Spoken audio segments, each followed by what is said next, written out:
I've got a new box under my arm with Toon Kings and Men of Britonia. So let's set the tone, listening to the one and only. We've got to that old world charm. And g'day and welcome back to That Old World Charm, episode 36.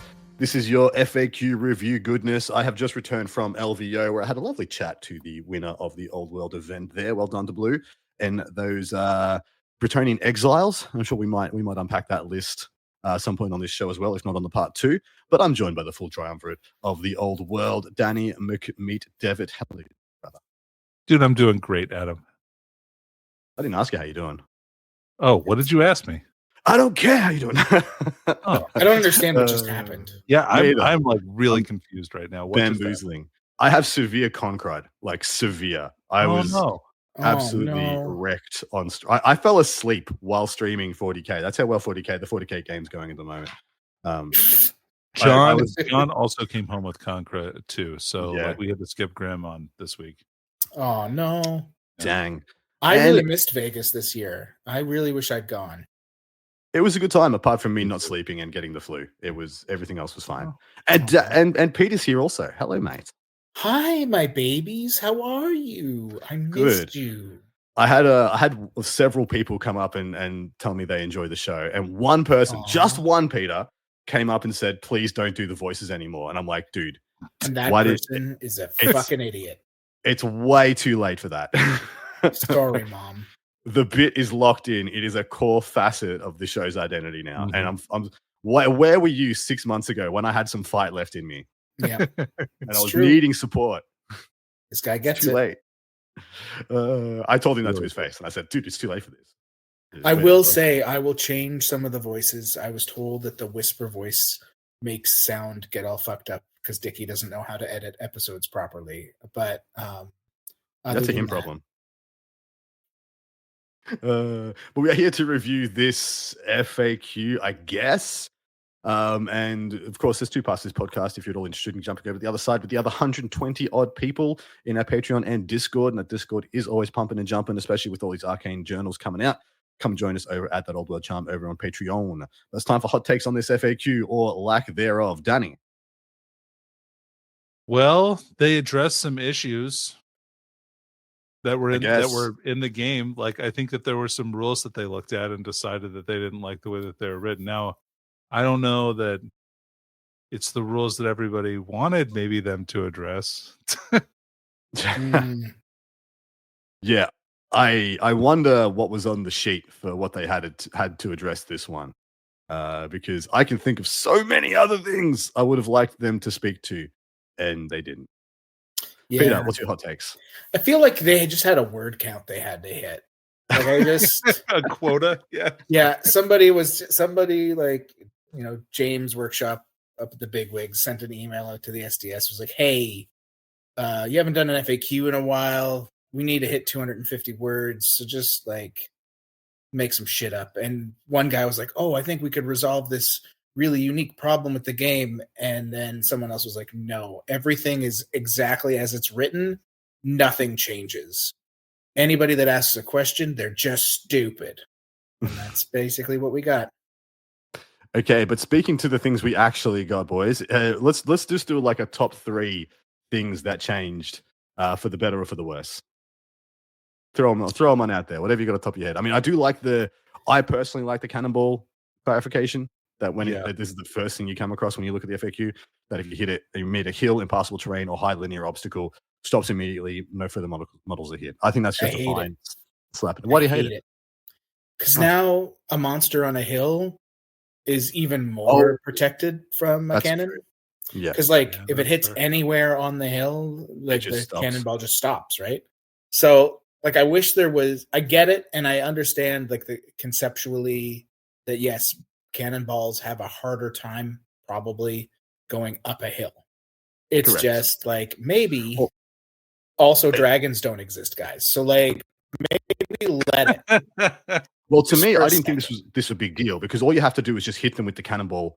Just hit them with the cannonball, not Yeah, the bounce. okay, The bounce, just the bounce like is, dead is nuts gone. them. Just Yeah, you just have always to Jedi direct it. hit the dragon. Yeah, Which isn't that okay. hard. It's a big freaking base. Like it's more often than not. Usually, the time you get hit is because you get hit with that, not the bounce. I don't feel it, man. That's I fair. feel like Yeah, that's fair. Okay. Anyway, I get it, but also I think R.I.P. Sisters of the Thorn is probably the one thing. So like- tell us about this. Unpack this for us, Yeah. Peter, and give us the full deluge. All right, so in the I mean we're getting all over the place here, but yeah, so Sisters of the Thorn, kind of a problematic unit, one of the more powerful units in the game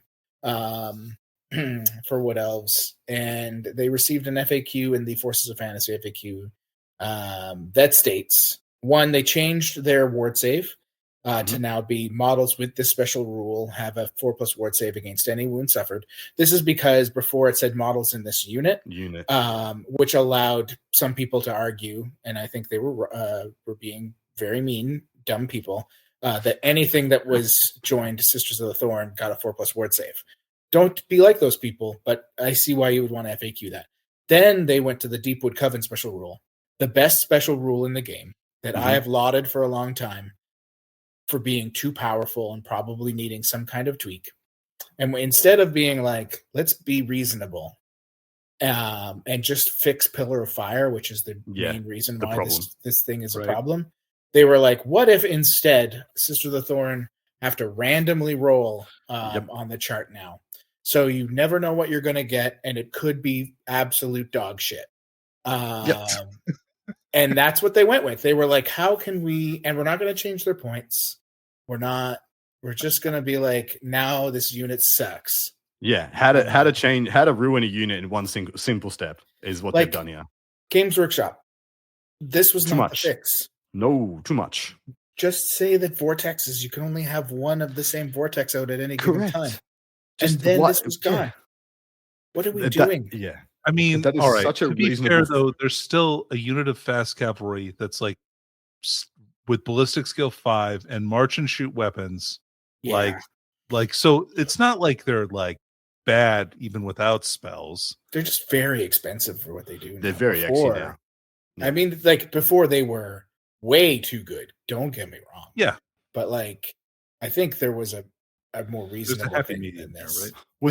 It's not this. This is I think I read somewhere that someone was saying how they could take 2 like just bare bones characters with bows, and they will hit as good as or better and are protectable and more maneuverable and be on steeds and for like less points than 5 Sisters of the Thorn. Or maybe I'm tripping. The thing about 5 Sisters of the Thorn, I mean, you do get a 4+ word save. You do. But you can also just take characters and not get shot. So there's that too. It's true. Yeah. Anyway, I'm really disappointed because I loved Sisters of the Thorn. I did think they needed to be nerfed. This is not the nerf I expected. No, because this doesn't change what the problem was about Sisters of the Thorn. It just changed the goalpost to the next best unit that can do what they were doing. Yeah. Doesn't change the parameters. I mean, I don't think there is another. Well, because this fundamentally changes the best archetype of Wood Elves, which was toxic, yes, and sorry to say, the best Wood Elves build is usually one of the most toxic builds in the game. Yeah. Well, and by toxic I mean frustrating. It doesn't play. It plays completely unconventional, rank and flank. Mm-hmm. It's almost playing a completely different rule set to everybody else.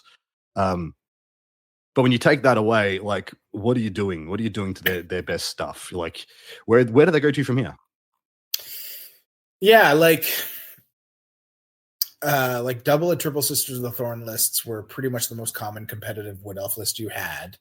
I think now you have to go back to Wild Riders, but that's a little more difficult because you have to the list becomes much harder to play. Wild Riders are hard to control. Sometimes they do nothing.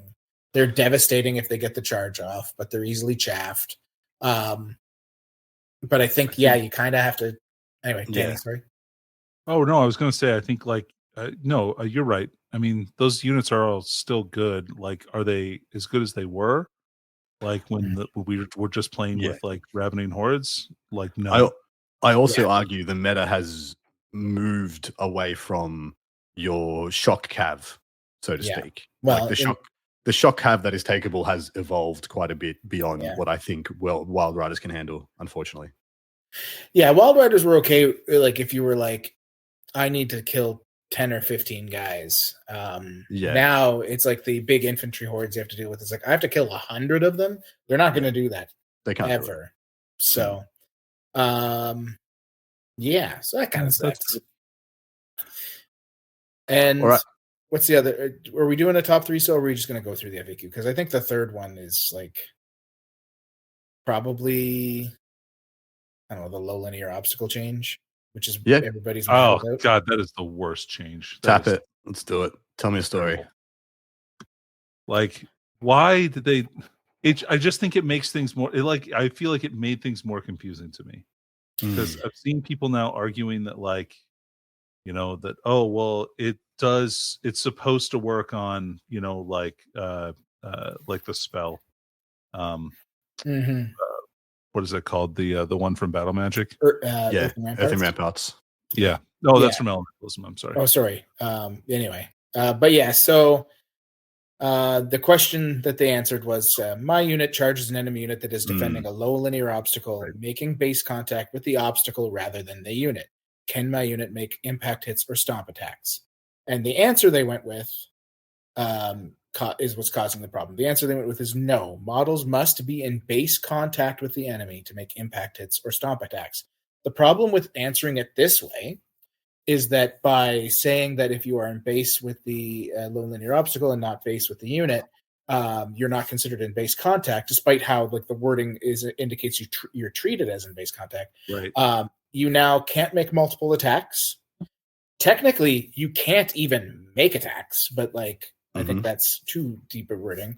There are a number of other rules that trigger off being in base contact that now are subject to like, does it actually happen? To precedent.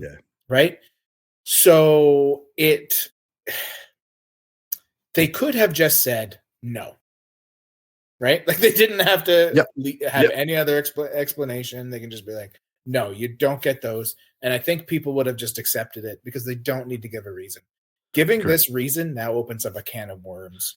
I know that Square-Based has come out with an updated FAQ for their next set of tournaments with this question and answer in play. And what they've done is they've stated, to try and get around the more problematic aspects, is that if you make a charge against a unit that's defending a low linear obstacle and have enough movement that you can end your charge on top of the low linear obstacle and also in base contact with the enemy unit, that you then still get stomp attacks, impact hits, and multiple attacks.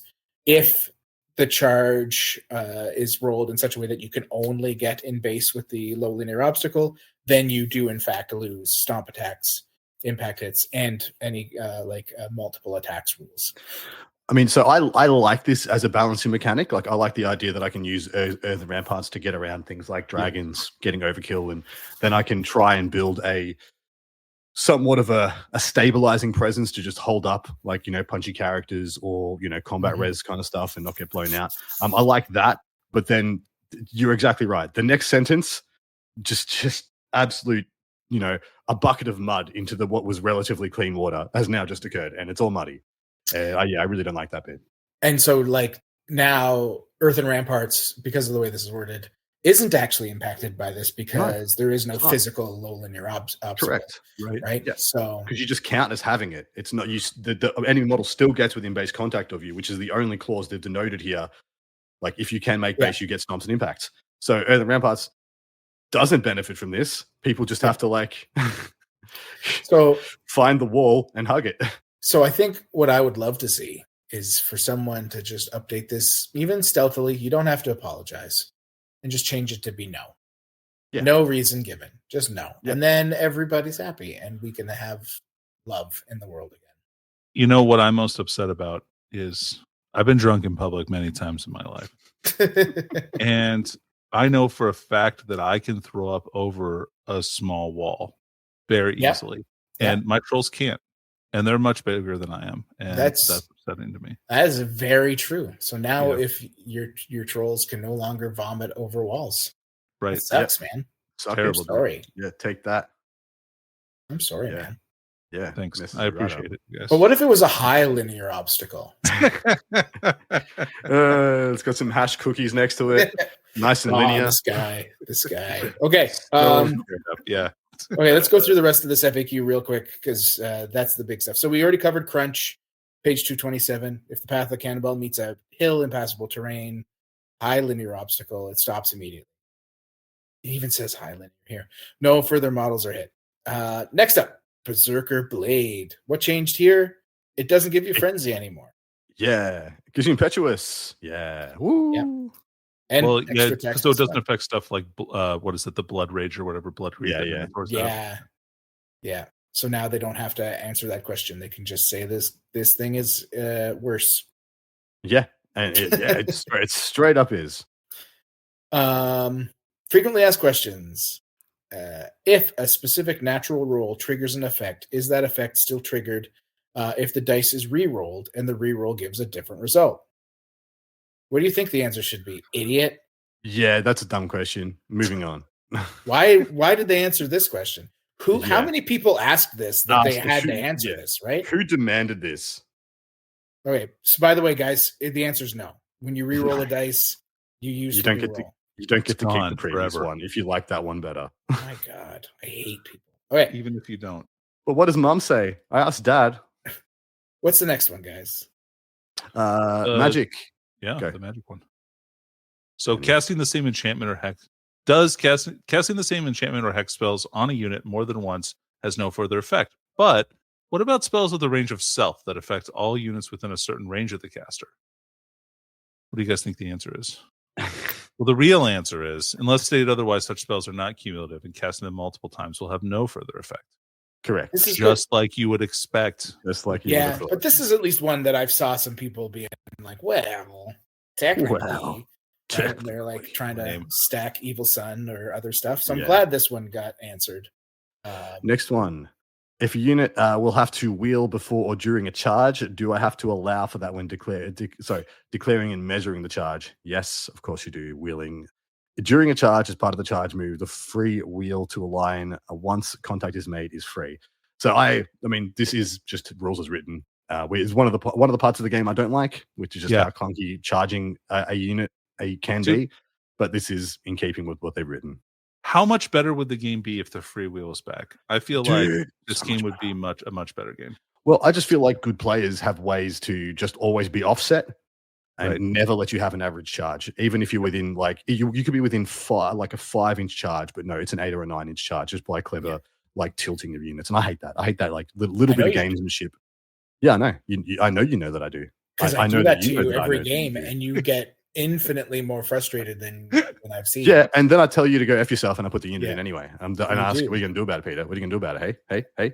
And play another game against you, probably. That's probably what the answer is. But yes, because I've done this to you so many times where you're like, I've got a 6-inch charge. And then I'm like, well, it's probably more like a 13. That's because I'm playing freaking ogres and I've got exactly 3 units. And it's so easy to control those 3 units and just such a frustrating part of the game. I love it. Yeah.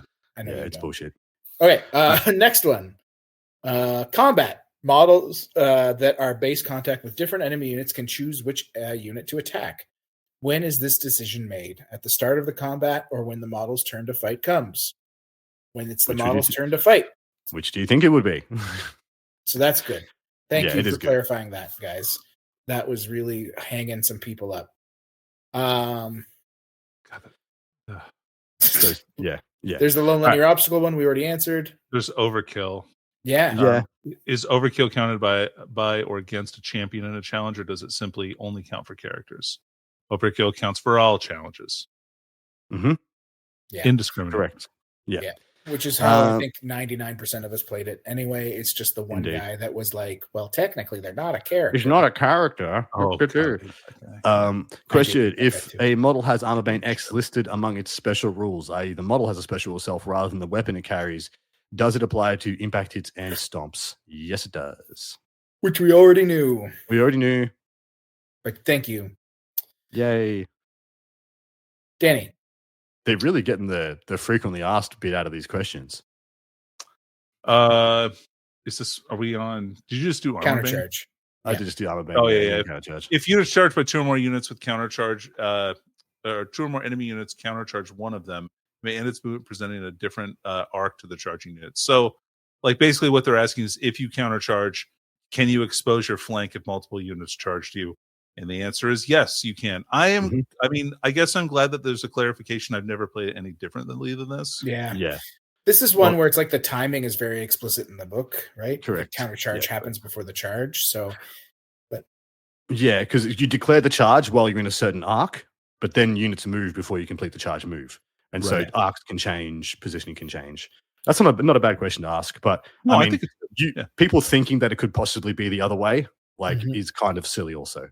Like, yeah, cool. So now you're in my flank, but you declared when you're in the front, so you got to go back into the front and mythically do a drift move. Yeah, silly. My favorite. I love drift moving. I love drift moving my cavalry all the time. It's fantastic. If a unit whose troop type is infantry has been joined by a character whose troop type is cavalry, charges an enemy unit with the counter charge special rule, can the unit counter charge? Absolutely freaking not. It can't. It's not a cavalry unit. It's an infantry unit that has a cavalry model. So no, the unit's troop type does not change because a single character is in it. Now, this is one that I had seen people discussing a lot, especially with the Death Stars that have a bunch of chariots in them. Because some people were saying, well, if that unit charges, can I counter charge? Because there's 4 chariots. One guy, one idiot on a horse here that has counter charge. Yeah. So I think there is merit to this question. And I wouldn't have been mad if they were like, yes, you can counter charge the one guy. But anyway, this is fine. Wait, and so you're saying the one guy can counter charge out of the unit? No. So let's say let's use the Royal Host or Royal Cohort Death Star. It's a Death Star that can have 4 chariots in it. So its frontage is 4 chariots and depending 10 or 12 or 15 guys. But that's still a lot of chariots. And if that unit declares a charge, because sometimes they want to do that, I feel like I should be able to countercharge those chariots at the very least. Okay. Fair. Yeah. But you can't because it's an infantry unit that just happens to have 4 chariots inside it.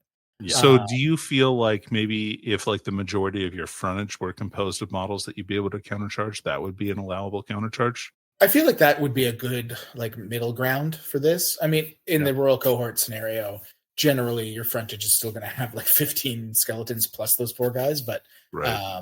But wait, boys, but also fuck them. It's true. It's a good point, Adam. I hadn't thought of that. This is a good one. It's one that I could see someone asking, and it's because of how random movement is worded. How far does a model with the random movement special rule move when it makes a counter charge? And it says, as stated in the counter charge special rule, a model that makes a counter charge moves D3 plus 1 inches, which I'm assuming is how most people played it. The only reason why you would think otherwise is because random movement says you replace any movement you make other than give ground with this rule. That's just telling you what supersedes what, right? The counter charge rule supersedes the fact that random movement says all moves are counted as this, which I think that's perfectly fine as a clarification. Imagine if they'd gone with the rules as written version. I know. Counter charge 3d6. Counter charge 3d6. That's fun. It'd be wild. Yeah. I charge you in your deployment zone. In your turn. I'm gonna get you first. I love that. Yeah. I'm not stuck in here with you. Oh, here's another stupid one. This one sucks. This is so stupid. God, I hate why this. we ask this question? But not just why. Why did they answer it this way? This feels so stupid. Yeah. War Beasts and Swarms. Fear models with the flaming attack special rule. Do War Beasts and Swarms that are immune to psychology fear models that have flaming attacks? Yes. Why? Why? I mean, I'm all for trying to make flaming work and a thing, but this is not the way. Why? This is not the way. Doom Swarms hate this one weird thing. They hate this one weird trick. Hate this one. What is happening? James, listen to me, James. James Workshop, listen. Flaming attacks were good when they always shut off regeneration. No one gave a shit about the fact that they made Swarms and War Beasts scared. Like, let's No. go back. Back They it up. were also really good at shooting at people in buildings. Yeah, they were. Oh man, my salamanders loved shooting peoples in buildings. F your salamanders. No. Loved it. Now no one plays them anymore because they're No. garbage at it. Anyway. All right. If some models in a unit cause fear, but others do not, do I use the unit strength of the whole unit or just a portion that causes fear to determine if their unit has a lower unit strength? Count only the unit strength of the models that cause fear. So that's a messy way of doing it, but it makes sense. Yeah, I'm into it. I like it. Yeah, I'm into I it. prefer that way to the other options. Same. What happens if a unit with the move through cover special rule is joined by a character without it? They don't do it anymore. They just suck at moving in cover because that one guy is a big idiot and he's just like stumbling around. They decided to bring old Clubfoot Barry over here. Every time. Yeah, you will lose move through cover if you joined a unit with move through cover with anything that doesn't have move through cover. Good. Danny, what's up with regeneration? Yeah. This blue boy. Is the armor value of a regeneration save improved by a shield, guardian, or magic item that improves armor? Not unless it says it does. Yeah. Thanks. Yeah. If it doesn't Good say answer. it, we don't. Yeah. Shocker. Go ahead. You go. Go. Okay. Can a model that make a regeneration save when it loses a wound? For example, if a model loses a wound due to being unstable, can I attempt to save? No, you cannot. Just like you would expect, you can't regeneration save away twice a wound that you've lost. Basically. Yeah. Yep. Yeah. Are units that deploy using scout special rule counted when determining which player finished deploying their army first? Yes. I hate this. Boo. No. Fuck you, Peter. Just because I play scouts, but listen, like in all of the previous versions of Warhammer, they didn't. So why are we doing it now? Why make scouts worse? Why do this to me, James Workshop? I mean, this I was already directed at me. Correct. I was already of the opinion that Vanguard was superior to Scout on most units. Like on most units, I thought Vanguard was superior to Scout, and this kind of just solidifies that for me. I think this is a hate crime. Do you know why? I mean, I know why this. I feel like I know why this is. Like being able to wait and see where your opponent's entire army is before you put down like a significant portion of your army. And this edition has more Scout than any other edition. That's true. They did decide to go all in on Scouts. Yeah. It's no longer just like Nurglings and Chameleon Skinks out there, boys. Yeah. When a unit has succumbed to stupidity moves, how far must it move? As far as its controlling player wishes, provided it moves straight ahead without performing any maneuvers. I don't like this change. I hate it. Just means you can move 1 millimeter, and stupidity is nowhere near the downside I feel like it should be. So stupid. Yeah. You must move forward, but hey, it's up to you how far that is. Hey. It should just be their movement. This is a dumb ruling. Correct. I hate it. I'm far more likely to take stupidity in my army now, though, because it just doesn't seem like that big a deal anymore. Like, where's the downside? Yeah. Yep. Unless you have to, because it's your only cool units. Yeah. Maybe if you're a troll. When I move a unit that has succumbed to stupidity, can I move it into base contact with an enemy unit? No. Cool. Thank you. We have a winner. We will have a vote at the end of this for dumbest question that was answered. When do you declare that you're using Swift Stride before making a charge, flee, or pursuit roll? Pretty explicit. I like that because this is one where I think a lot of people were rolling it the other way because it's a it's written as a modifier, and in the rule book it does state you can wait before you add modifiers. So I'm cool with this. This is one that's kind of against the rules as written, and but I like it for it. Yeah, I didn't always love people getting perfect information and then deciding to use Swift Stride or not on positioning. Like they would roll their follow up pursue or whatever it may be, and then see where they're placed, and they'd be like, "Oh, I could if I use Swift Stride, I'm going to be exposed and charged closer or some shit," and then decide not to use it after seeing the roll. So I like this a bit better. It's going to make a bit more butt puckering. All right. It's true. Danny. If a character without the Vanguard special rule joins a unit with it during deployment, can the character make a Vanguard move with the unit? No. And what's more, Yeah, what's more, you stupid. if the unit is formed, it will not be able to make a Vanguard move. The presence of a character without the Vanguard special rule within its ranks prevents it. However, sorry, this has more plot twists than any of these rules. Better love story than Twilight. Skirmish formation, then it can make its Vanguard move as normal, leaving the character behind. You dumb bitch. Yeah, how dare you question this? We're not really sure either way which way this rule works. Dude, I love the SmackDown. They should lay more SmackDown in their answers. You can't do it except this way. And when you do it, he's left behind. I just want more. What's more? After like the clear answer. No. Can I be honest? What's more?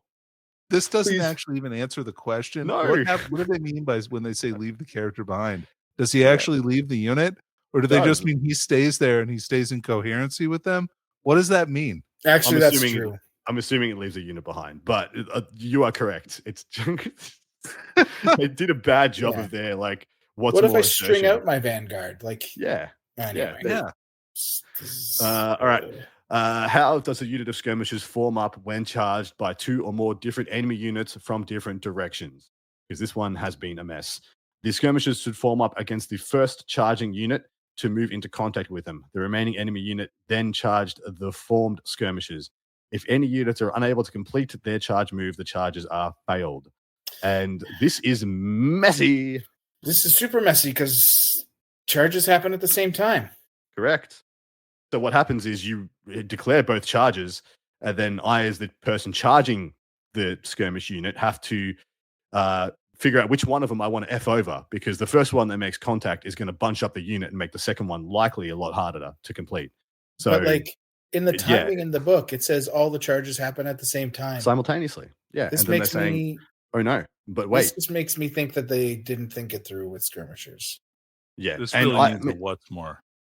Yeah, it needed what's more. Definitely. What's more? They get left behind. Yeah. Okay. Anyway, at least we now know that even though charges happen at the same time, they don't actually happen at the same time. I'm kind of ready and here for a comp packet to come out and just say delete skirmish. There's no skirmish in this event. Let's just see if that's like heaps better for everybody involved. Yeah.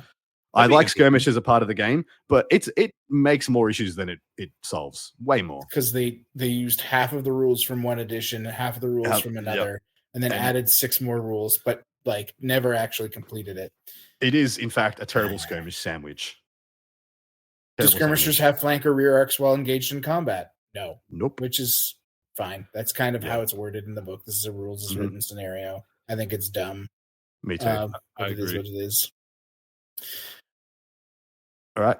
Forge ahead. Danny, you get all the blue ones, it seems. All right. So we got characters. If a unit that is subject to any leadership modifiers uses the General's Inspiring Presence rule or any other rule that allows a unit to use the leadership of a nearby character, does the unit ignore these modifiers? No.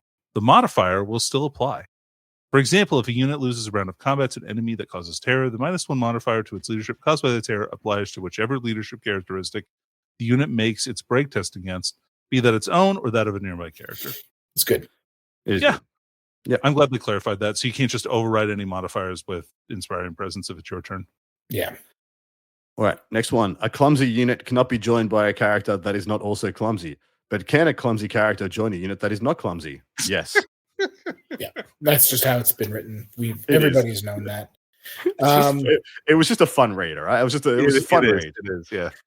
Does a unit that is joined by a character of a different troop type gain the rules associated with the character's troop type? No. Good. Yes. Don't be dumb, everybody. Don't ask that question.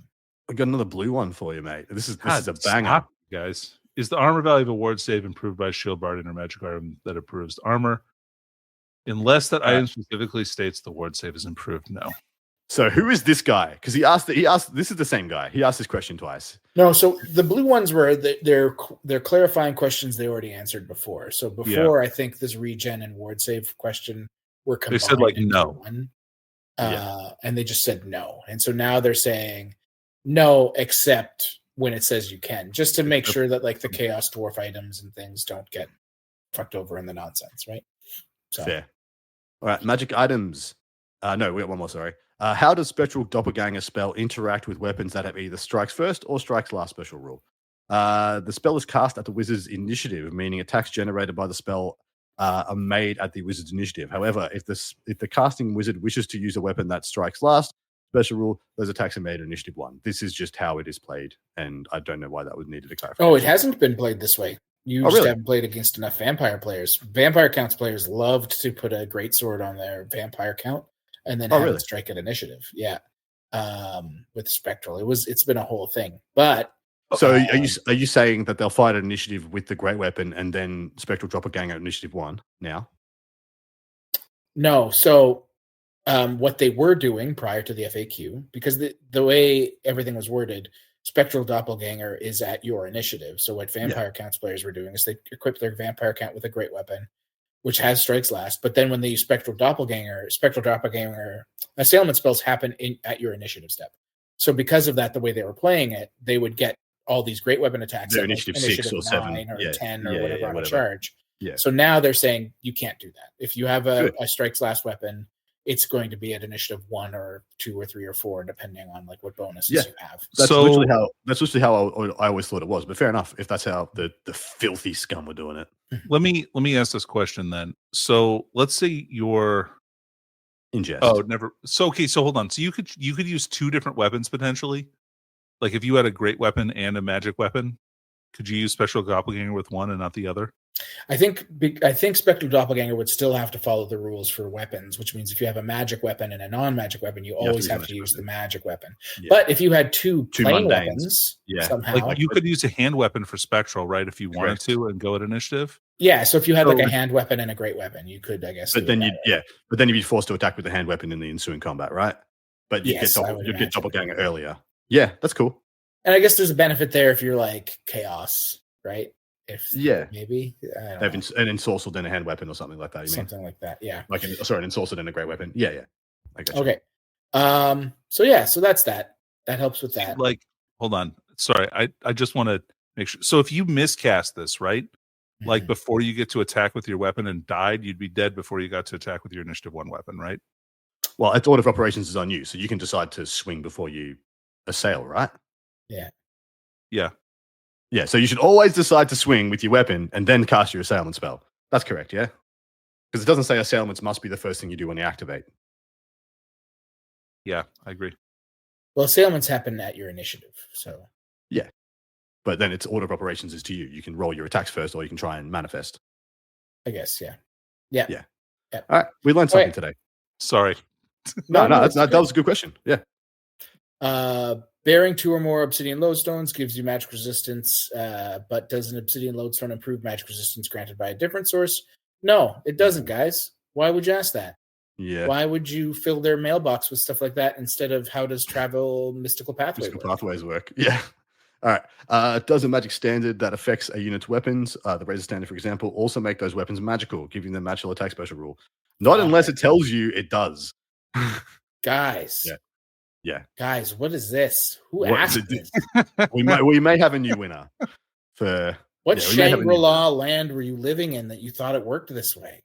Everything says, like, it's so explicitly said in so many other places that it gives you magical attacks, These attacks are magical.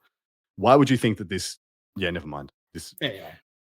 Dum. If a wizard wears the wizarding hat, does it increase their level of wizardry? We have a new winner. No, it doesn't.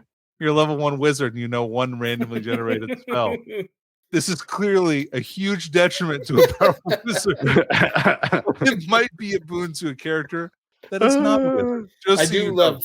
I do love that they answered it this way, though. That one I'm happy with. This is clearly not something you should do. It needed a what's more, though.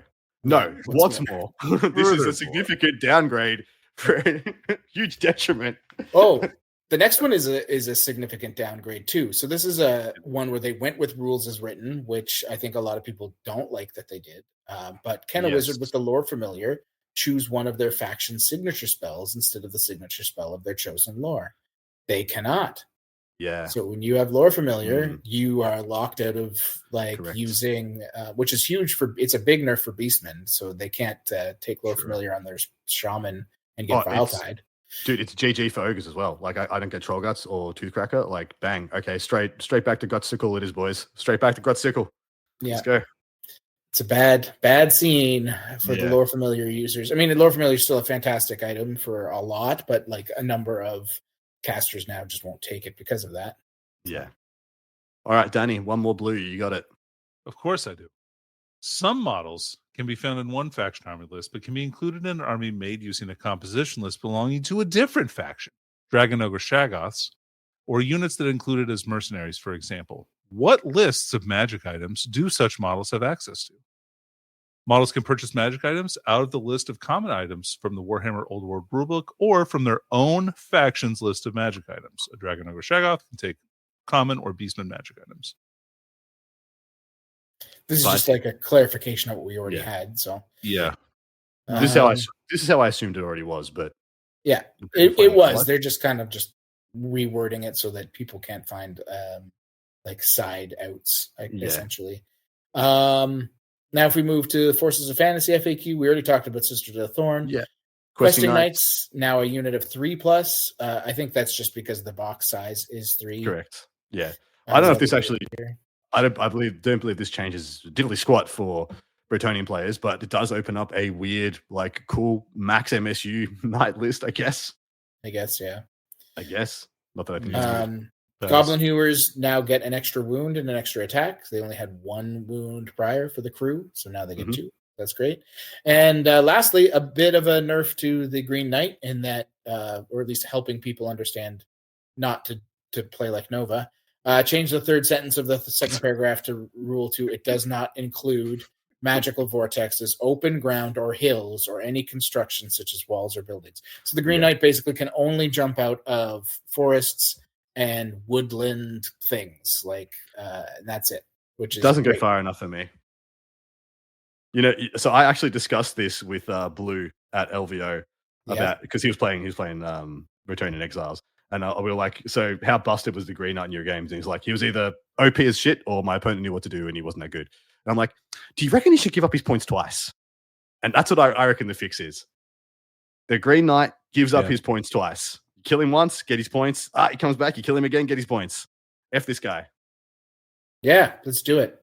James, liability. Do it. James, do it. If I'm good enough to kill him twice, I get the points twice. That's my feeling. Very reasonable. Make it so, James. All right. Next up, this is the Dwarven Mountain Holds. If the musician and or standard bearer in a unit of Slayers are models that have been upgraded to Giant Slayers, what happens if they are slain? Is their instrument and or standard picked up by another Giant Slayer or by a Troll Slayer? It rather depends on the model that remains in the unit. If any Giant Slayers remain, they will pick up the instruments or standard, replacing the slain models if you like. If no Giant Slayers remain, a Troll Slayer will take their place. So yes, is the answer. Note also that Giant Slayers are not unit champions. Thus, in a unit of Slayers, the standard bearer would be the last model removed. It's so complicated. I know. What a mess. What a mess, Motley Crew. Much akin to skirmish. If a unit bearing a standard inscribed with the Master Rune of Hesitation falls back in good order and is pursued and caught by an enemy unit, does that rune take effect? Yes, it does. Yep. Neat. Yeah. Arcane Journal, Dwarven Mountain Holds. Do runes inscribed upon a Doomseeker's whirling blades of death apply to impact hits? Yes, they do. As stated under Whirlwind of Death, impact hits caused by a Doomseeker resolved using the profile of its whirling blades of death. What is this? Why did they ask this? Yeah. It's literally written in the book. It says it's. Yeah. Correct. It's explicitly stated that is how it works. It's not even like they wrote it differently. It's not like it's in a separate language. Correct. It's not like it's dumb and in another page somewhere. It's not even that it's in Latin or something. Right there. It says that. Yeah. All right. Empire of Man. Before a steam tank charges, can it use the steam power special rule to increase how far it can move? Nope. The Steam Power special rule can be used instead of marching by a model that cannot march. In other words, in instances where most models or units would increase their movement by marching, a steam tank can instead make use of a Steam Power special rule. Charging is not such an instance. Yeah, this is explicitly stated also when you can and can't use Steam Power. Most of this stuff just seems to be people who can't read asking lazily. But why did they choose to answer these things? This is the question. Yeah, why not? Why didn't you here's a good example. Why didn't we answer what evasive does? Oh, yes. Fantastic.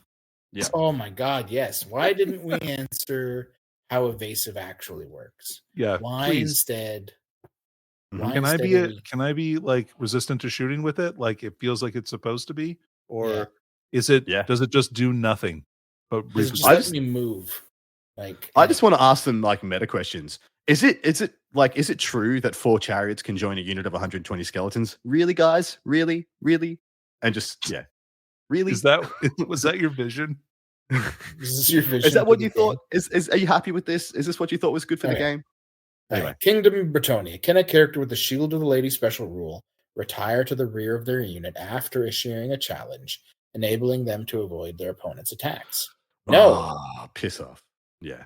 Once a challenge has been issued and accepted, neither combatant can retire until the challenge is resolved. Chivalry demands it. If my opponent legitimately tried to do this to me, we would be in a challenge. Me and the player would be in a challenge. No, I agree. But this was something that Skaven players were bringing up a lot. Like, could I, as a Skaven player, because of Verminous Valor, declare a challenge with my insane... Accepted and bail. Yeah, so they would use like their poison blade or their whatchamacallit blade and get their attacks in. If they don't kill the guy, just be like, I'm out because I'm attacking at initiative 10. So it's good to get this clarification, even though like it's how it should have played from the get-go. Anyway, for sure. Next one. My army includes a character with the Gauntlet of the Duel, and I want them to challenge a specific enemy character. Can my opponent choose a different model to accept the challenge in that character's stead? Yes. Challenges are issued broadly. They are not issued to specific models. If several models could accept a challenge issued by the bearer of Gauntlet of the Duel, one must accept the challenge. But their controlling player decides which. But they threw the gauntlet down in front of that guy. You're telling me what? Huh? Yeah. Anyway, is a charging lance blunted if an enemy unit countercharges it? No, as both units are charging. The clause that a lance is blunted if a charge is not a countercharge. Yeah. No, it's not. You're fine. That's good. Continue. I'm glad. It's good. It would have been stupid, but technically rules. This is one of those ones where rules is written. It did, so I'm glad that they answered it. Why they choose some of them to be rules as written, and then other ones are just like, guess what, fuckers? We're just going to cause you a migraine. Okay. High Elf Realms. Does the Martial Prowess special rule allow models to make supporting attacks with weapons that do not have the fight and extra rank special? No. Martial Prowess grants the ability to make supporting attacks to the flank or rear, as well as to the front. It does not grant the ability to make supporting attacks to models that don't already have supporting attacks. The entitlement of these elf players. Yeah, I know, mate. Is this special rule a million times better than it looks like? No, it's not. It's just what it's supposed to be. Sorry. Into the Ravening Hordes. Everyone's unhappy about this one. 5-hat pat is no longer a thing. Oh my God. I'm so sad. They listened to our episode. They listened to me and Val talking about 5-hat pat, and they were like, that can't happen. Too strong. This is up there with Sisters of the Thorn. People modeled this. I have pictures of people like sticking multiple hats on characters, and it's a shame. It's a shame. Because yes, now the headbutting at is 0 to 1 per model. If you didn't get what we were saying. Okay. Arcane Journal Warriors of Chaos. Skin Wolves have their base size changed to 50 by 50, which is just what they happen to come with. Under options, the Skin Wolf Jarl is labeled as now actually being a champion, which was expected, but it didn't have the thing in brackets. And now they cause fear, which is what everyone thought they did. So I'm really glad that they have the rule. I love the idea that like a small malnourished skeleton causes fear, but a 7-foot skin wolf is like meh. Yeah.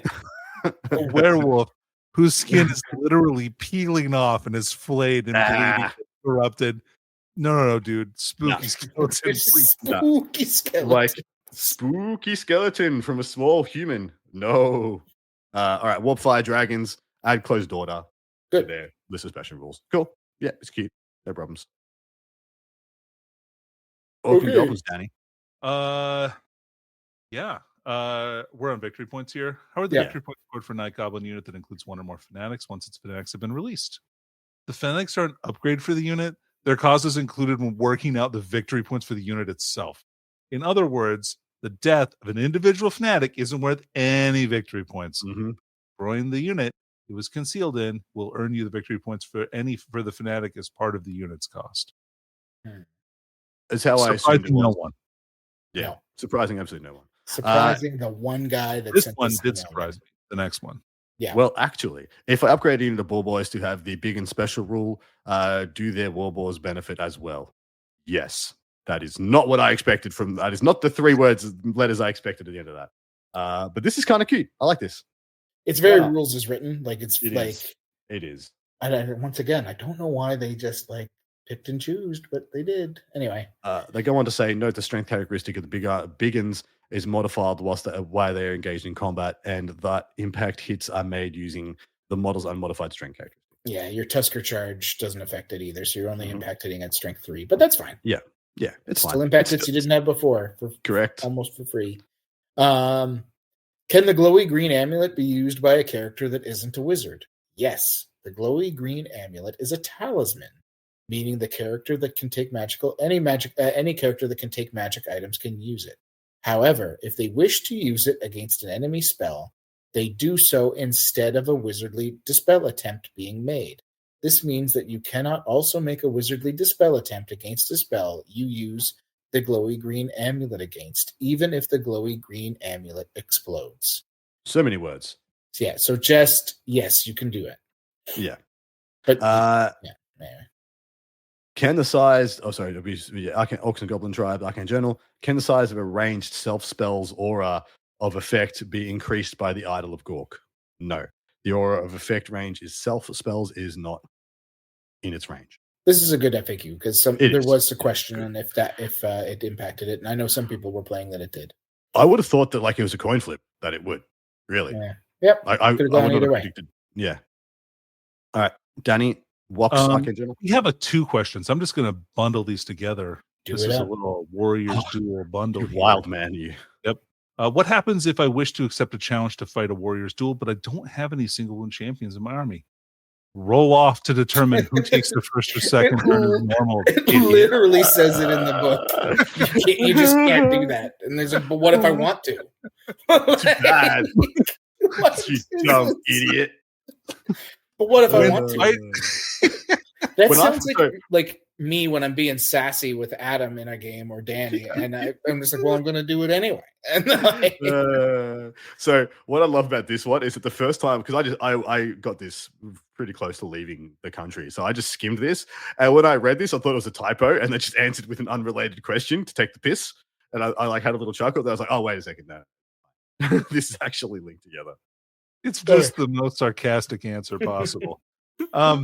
When fighting a Warriors Duel challenge between 2 unit champions, are things such as magic standards carried by their units counted? No. The duel is fought between the 2 champions alone without any support from their units. Obviously, I mean, why would they have that? That doesn't make any sense. No sense. All right, home stretch. We got 2 left, PD. Yes, Beastman Bray Herds. Does a unit with the Blood Greed special rule always roll only a single D6 when making a pursuit roll, or only whilst frenzied? Only whilst frenzied, like the rule suggests. Yeah, I'm surprised by that answer. And the next question is actually a good question. The next one is a very good one. Yeah, this is Tomb Kings. Can a Casket of Souls move at the end of the shooting phase of its turn using the reserve move special rule, should it have it?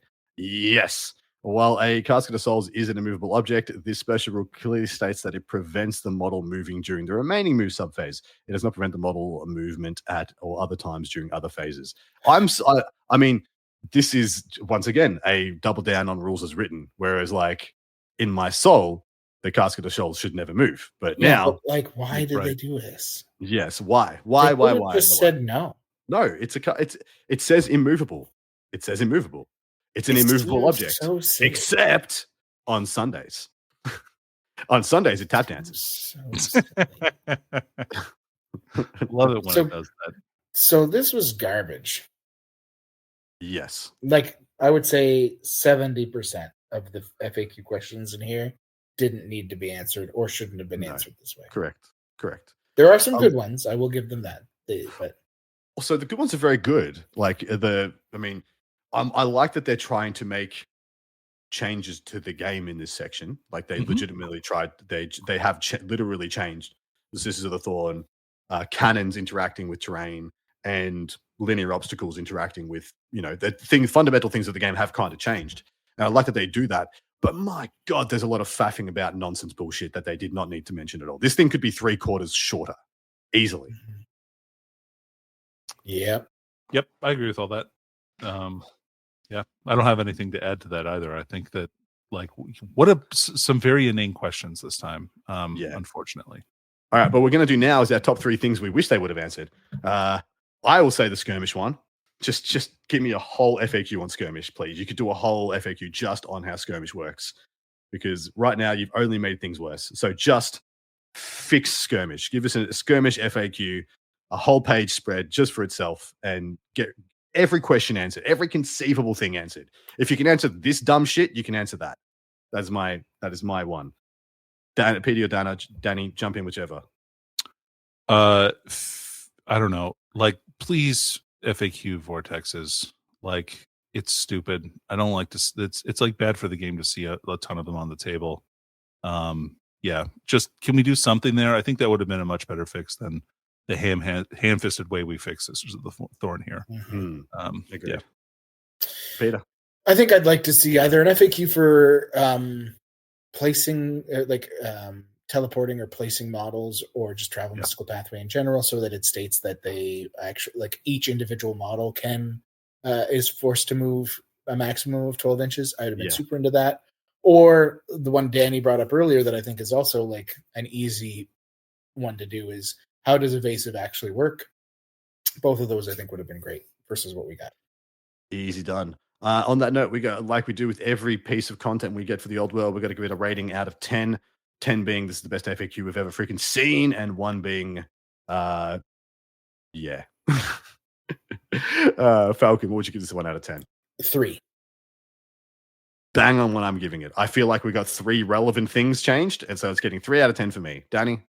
I would give it a 4 just because at least they tried to fix a few things. I'm disappointed that we didn't fix more substantive things.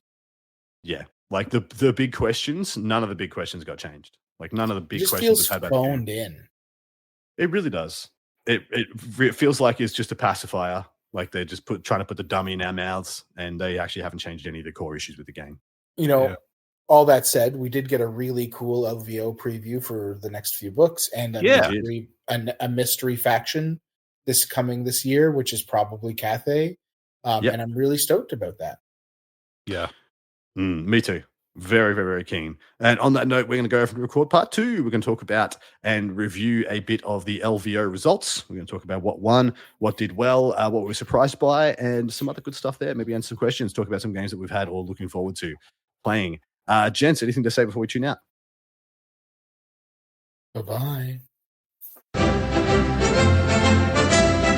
You've been listening to That Old World Charm with those charming chaps, Adam, Danny, and Peter the Falcon. Thanks ever so much. Cheerio.